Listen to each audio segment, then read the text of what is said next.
Hi hello नमस्ते. माझं नाव आहे सुमती आणि माझ्या चॅनलचं नाव आहे चिऊ माऊस क्लोसेट. मी नव्याने ऑनलाईन कपड्याचा बिझनेस चालू केला आहे. प्रॉडक्ट ऑनलाईन टाकल्यानंतर एक 5-6 दिवसातच मला मेशोवरून पहिल्या ड्रेससाठी ऑर्डर आली आहे. तुम्ही जो बघताय हा सुंदर असा कॉर्सेट आहे.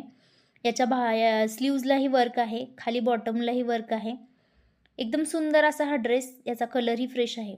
या ड्रेसला आतून अस्तरसुद्धा आहे आणि अगदीच रिझनेबल प्राईजमध्ये तुम्हाला हा ड्रेस ऑनलाईन मिळतोय. क्वालिटीही उत्तम आहे. याची बॉटम तुम्ही बघू शकता. खूप छान असं फॅब्रिक आहे याचं. तर हा असा सुंदर असा ड्रेस डिस्पॅचसाठी रेडी आहे. तर आता आपण याला पॅक करूया. हे आहे लेबल. आता आपण ड्रेस पॅक करूया. अशा पद्धतीने हा ड्रेस पूर्णपणे डिस्पॅचसाठी रेडी आहे. आजसाठी एवढंच. आणखी कलेक्शन पाहण्यासाठी चिऊ माऊ क्लोसेटला नक्की सबस्क्राईब करा. Thanks for watching.